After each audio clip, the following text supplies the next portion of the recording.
What's going on, guys? Brandon here, coming at you with another video today. Got some ranked play. It was my supply drop challenge. It was a little while ago now. Been holding on to this video for no reason in particular. Just hadn't got around to getting commentary over it. But here it is for yous.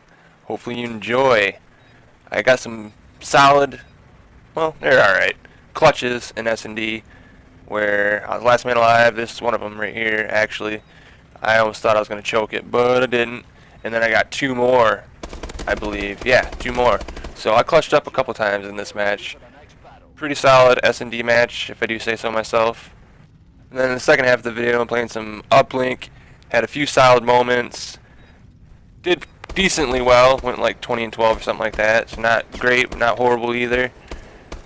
Surprisingly, had a lot of fun playing ranked play. I don't normally play it that often, but this was one of the times that it was actually pretty fun. So I actually have a couple of just real short stories, and then one a little bit longer. So the first one that I want to start off with is where I'm originally from. There's a lake called Devil's Lake, and apparently there's an Indian burial ground back in that area. Well, we had heard the stories before that if you go out there late at night, sometimes you could see a ball of fire floating across the lake, and also sometimes in the tree lines. So one night we went out there, and we used to go like paranormal investigating or whatever you want to call it, just for fun. Like, there's another story that I have that I'll touch on maybe in this video, or maybe I'll just save it for another one. We'll have to find out how much time I got left. But back to this one. This time we weren't going out paranormal investigating. We were just going to go trail riding with our buddy Adam. It was me, my buddy Andrew, and my buddy Adam. He was this big dude. He had this big jacked up truck. It was freaking awesome. It was so much fun to go, mud bogging and trail riding. But anyways, back out in Devil's Lake where it was at, that's what there was. It was a bunch of sand trails, and then you could eventually get to the lake.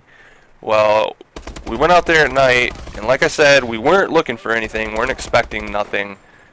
But when we got there, we pulled up to the train tracks, and me and Andrew are looking up, and we're like, what the hell is that?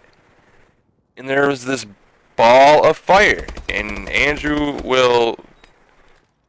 he would quote me on this. He saw it himself too. Big ball of fire, and it's just floating right on top of the tree line.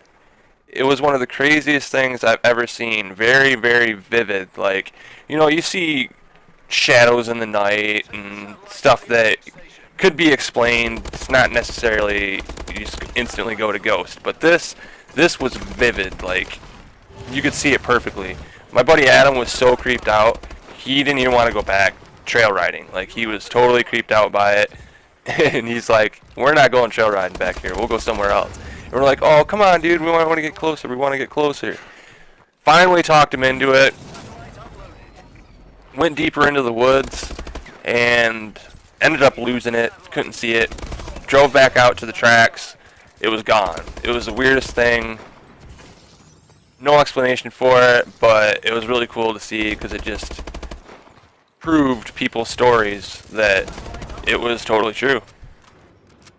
So it looks like I'm only going to have time for the two short stories this time around, but I will tell that other story that I mentioned in another video. So, in my hometown, we had this little gated community. It was very small, out off of Piper Road.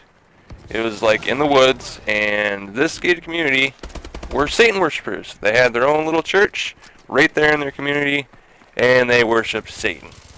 So, as teenagers, obviously, we were intrigued by this. We wanted to go, see the church and see if anything creepy would ever happen. So one night we drove out there and we backed in so that way if anything happened we could just tear ass out and get away quickly. Wasn't our idea. Our buddy Josh was a pansy and he wanted to do it that way, and it was his vehicle, so whatever, we just did it. But what ended up happening was we backed in, had all the windows down, the tailgate open. We were just packed in there. There's a bunch of us, and we're looking around, and nothing's happening. Nothing's happening. And then we just happen to look to the left, and we can see the figure of a guy standing in between the tree lines, and he's holding a gun. Now, mind you, once we saw this, we didn't stick around, but we were there long enough to know this guy wasn't fucking around, because he was standing there like a fucking serial killer, like Jason, just waiting to come at you. Like, it was creepy as hell. We tore ass out of there. I don't remember if we ever did go back. I'm pretty sure we probably didn't, because we didn't want to have our asses shot off. But hopefully you guys enjoyed these stories. If you did, don't forget to leave a like, subscribe if you're new. And as always, guys, I'll see you in the next one. Peace. Good job.